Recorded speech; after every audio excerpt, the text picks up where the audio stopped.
Reconduit à son poste, le secrétaire général du MPS, Mahamad Zen Bada, s'en est pris vilement au parti Les Transformateurs qu'il qualifie d'un parti illégal. On l'écoute au micro de Blaise Daruston. Le MPS est prêt. Le MPS est son chef, soucieux de l'ordre. Nous sommes soucieux de la loi. Et on dit que nul n'est censé ignorer la loi. Sommes-nous dans quel pays?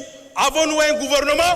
Quand on laisse des individus avec des pseudo-partis politiques qui ne sont pas reconnus, qui font la une en allant partout, en faisant flotter des drapeaux qui n'existent pas, en prenant leurs instructions chez leur maître, à plat ventre. Mais où est le gouvernement? Est-ce que ce gouvernement est dirigé par Idriss Déby? Si c'est oui, il faut changer. Il faut que désormais, tout le monde respecte la loi. Ma réaction est tout à fait simple. Il y a 200 partis politiques au Tchad, et les transformateurs sont devenus l'obsession de ceux qui sont encore au pouvoir, j'espère, pour très peu de temps.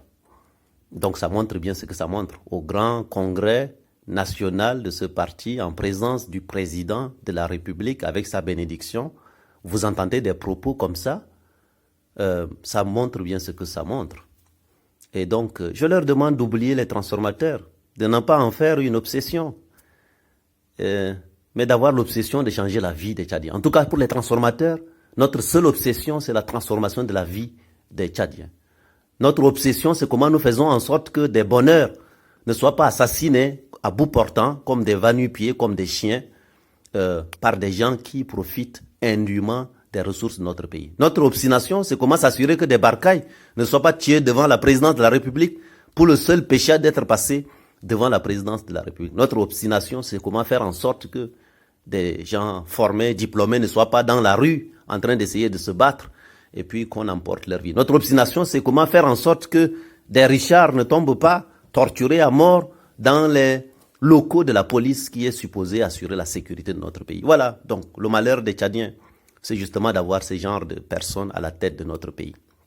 Ce monsieur qui vocifère, qui reconduit les méthodes de l'UNIR, parce qu'il était aussi président des jeunes de l'UNIR à l'époque. Ce monsieur qui, à l'école déjà secondaire, maraudait les mangues. Ce monsieur-là, aujourd'hui, parle de la loi qui interdit à des gens condamnés pour détournement des deniers publics d'être dirigeants de parti. Quel autre dirigeant d'un parti politique au Tchad a été condamné pour détournement des deniers publics dans ce pays? Il a volé l'argent de notre pays. Et c'est ce monsieur qui est devenu conseiller spécial, qui est devenu directeur de campagne et aujourd'hui chef du parti au pouvoir. Ça vous montre bien le type de personnage qu'on veut dans ce pays-là.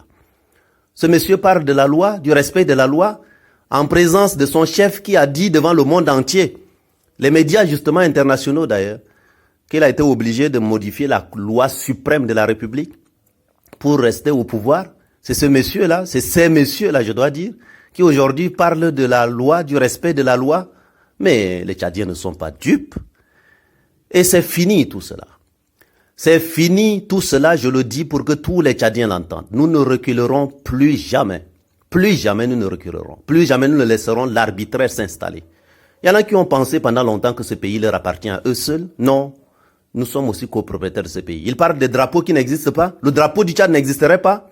Et je n'ai pas l'intention de demander la permission à quelqu'un pour aller faire en sorte que les Tchadiens aiment leur pays en commençant par aimer le drapeau parce que ce pays nous appartient à tous. Et quand le pays vous appartient aussi, mes chers compatriotes, vous n'abandonnez pas les symboles de la République entre des mains qui ne s'en occupent pas bien. Ce monsieur qui vocifère, c'est le même qui a dit devant les juges de notre pays qu'il a détourné de l'argent, qu'il a servi un système et que ce système est en train de le broyer et qu'il n'a pas mangé seul cet argent-là.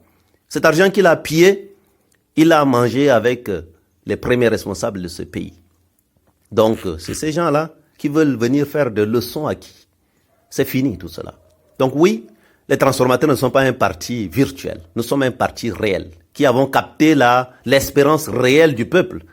Sinon, si nous n'étions pas aussi importants, pourquoi aurait-on modifié la Constitution pour essayer de faire en sorte que nous n'existions pas? Pourquoi aurait-on modifié les lois de la République, l'ordonnance, sur les partis politiques pour essayer de nous empêcher? Et même quand on a respecté tout, je dis bien tout, et qu'on a inscrit au journal officiel de la République.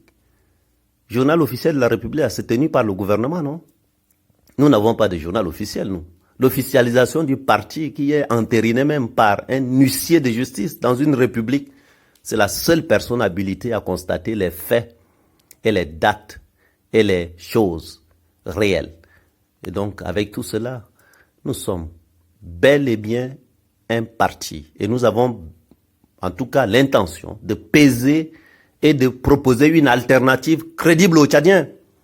Et nous n'allons pas reculer là-dessus. L'arbitraire, même la mauvaise constitution de la République actuelle, nous donne le droit de nous opposer à un système basé sur l'arbitraire. Et l'arbitraire, nous n'accepterons plus jamais. Donc oui, tous ceux-là qui vocifèrent aujourd'hui, dans une république normale, la seule chose qu'il leur reste à faire, c'est de demander pardon aux Tchadiens pour tout le mal qu'ils ont fait au peuple et de laisser les portes pour l'avenir en permettant l'alternance au sommet de l'État, en permettant un dialogue national qui permettra de redessiner les bases d'un Tchad nouveau qui sera basé sur l'équilibre des pouvoirs, sur la crédibilité des gens qui doivent, en tout cas, apporter des solutions aux problèmes des Tchadiens.